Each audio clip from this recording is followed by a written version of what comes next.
Hello, welcome to DBC Volume 1.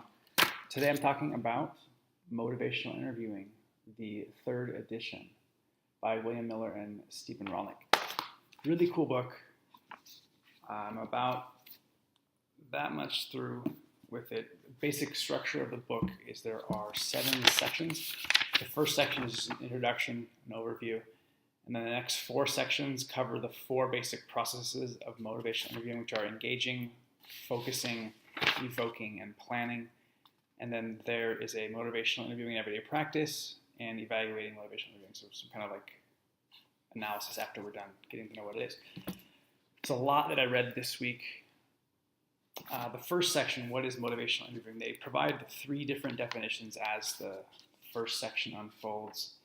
But without even looking it up, I would say that motivational interviewing is a way to have a conversation, a collaborative conversation that is effective for evoking change in a client or anyone really.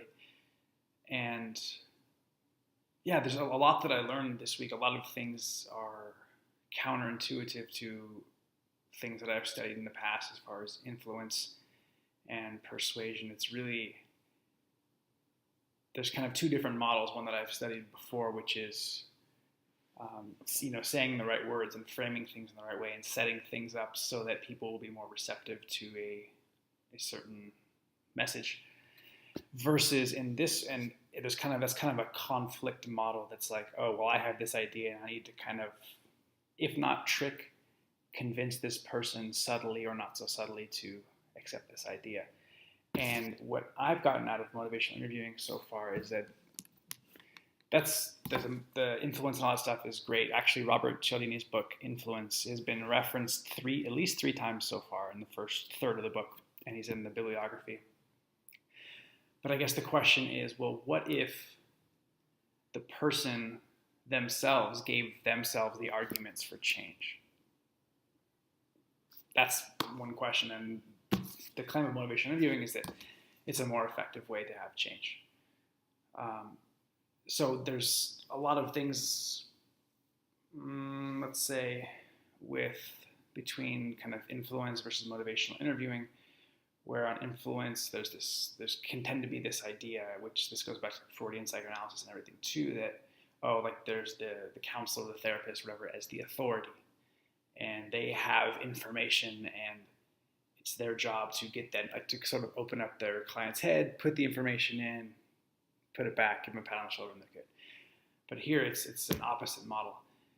And so with the first step being engaging, which I would call rapport building. The idea that you need to have a good relationship for any sort of change to happen, so there's not friction in the interaction. A lot of things I did learn, though, which was really cool about this, was the idea of listening. I forget the name, what they call it, but reflective statements is one of the things where they talk about, like, it's a way to, it's funny that they say it's interviewing, where they say that you should offer reflections which are continuations of what the client is saying, as if they are saying a paragraph and then you sort of affirm what they're saying without summarizing it, and you kind of guess what would be the next thing that they would say. And this gets some kind of a momentum is built there. And they recommend, obviously it's dependent on the situation, but at least 2 to 3 reflective listening statements, continuations of the client's paragraph, for every question that you ask. And the questions should be open-ended. So there's this idea of ORS, which is their kind of 4 tools. So open-ended questions, affirmations, which is to affirm what they're saying to make them feel good, kind of building momentum. OAR, and reflections and summaries.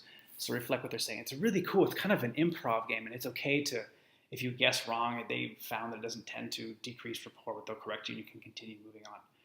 Really cool.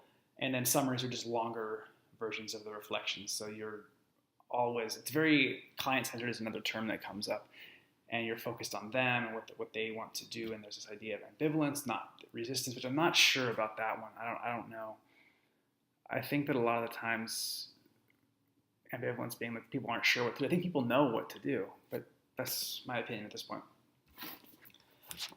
So on to the second section being focusing. Now, focusing.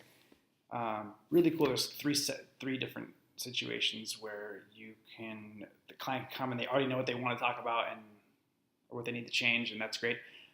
And then there's one where there's many different options of things to change. And then there's a third situation, which would be like we don't even know like which way is up. And there's different methods for focusing. This video's gone already almost 6 minutes, which is too long. But it's been great so far. A lot of very different from the stuff that I've learned before or studied before. And yeah, looking forward to the rest. See you guys in a week.